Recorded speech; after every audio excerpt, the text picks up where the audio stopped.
Hello there, James. James, is your hair a little bit longer than the last time you and I You're very observant. Uh, talked? yes, it is, but I have a haircut this afternoon, so No, you're man, that looks cool. That looks perfect, man. That looks you're very perfect. kind. Leave it Thank as you. it is.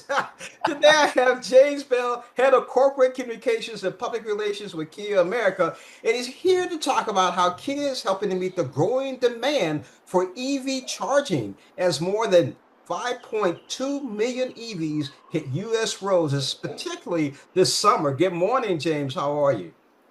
Couldn't be better, thank you. Talking about cars with you is a good day. It's always a good day. Now, there's been a lot of talk about EVs lately. What are the biggest shifts you're seeing in the EV space right now? I think the biggest shift is just towards the kind of democratization of using electric vehicles as your way of personal transportation. We're at the point where um, automatically going and looking at a gasoline powered car, you're kind of cutting yourself short. And the reason I mean that is that here at Kia, we have a new EV4 coming out soon, which will be priced at about $35,000, 300-mile range. That same kind of technology a couple years ago would have been a $70,000 car. So I think we're seeing smarter options, more affordable options, body styles that are great for most American families. And then on top of it, charging opportunities. That's been a holdback for a lot of people. Well, EV sounds great, but I can't charge at home or I can't charge at work, so that doesn't work for me. It's not the case. I mean, I'm here at a Tesla charging station right now.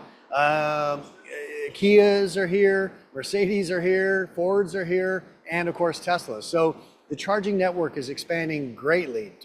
Just by adding Tesla to our network, we've added another 21,000 charge points. So the game is really changing. This is a very pivotal year in this historic transition.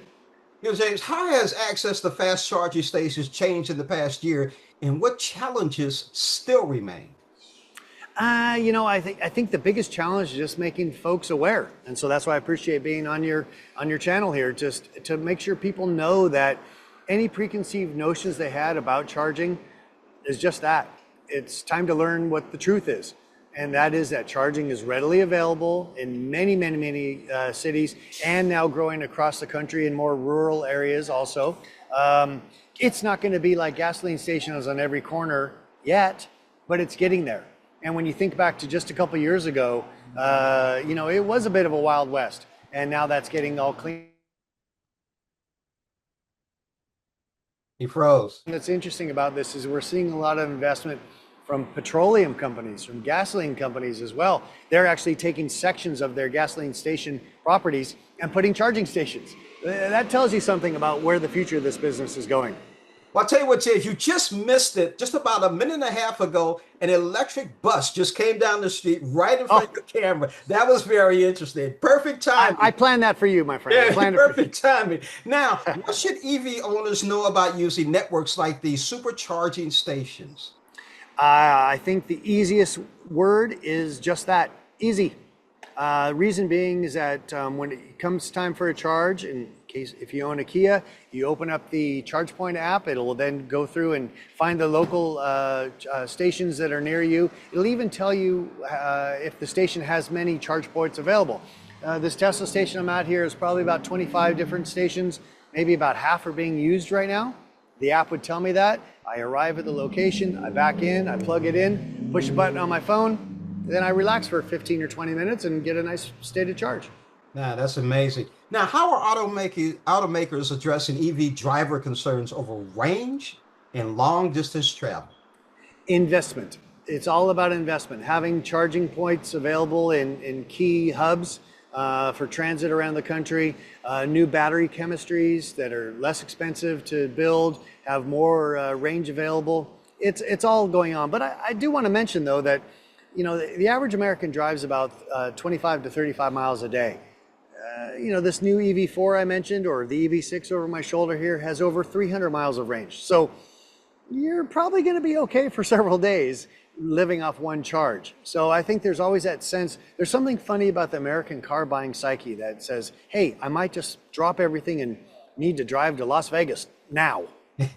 We're not doing that, folks. We're not. But having said that, I can tell you from between Los Angeles and Las Vegas, there's lots of charging now available. So you could. But again, I think it's just a matter, it's a new mindset. And the day-to-day life with an electric vehicle is just so much easier than gasoline. Definitely. Now, James, where can we go to learn more? I think the easiest, best place to go would be to kia.com. And obviously that gives you access to seeing our current EVs we have on the road, as well as new ones coming in the very near future. But also has a section of the website that identifies just kind of this historic transition we're in. How, candidly, I feel very fortunate to be in this industry because we're living through an historic time. And so I would recommend going to kia.com before you look at some of the different shopping sites, just to get that good baseline of information. I've been speaking with James Bell, Head of Corporate Communications and Public Relations for Kia America. The last thing I got to say, James, is wait another week before you get your hair cut. It looks pretty good. Well, I will say that Mrs. Bell would agree with you, so that's good indication. Thanks for joining us on Morning Blend. Thank you. All right. Thank you, sir.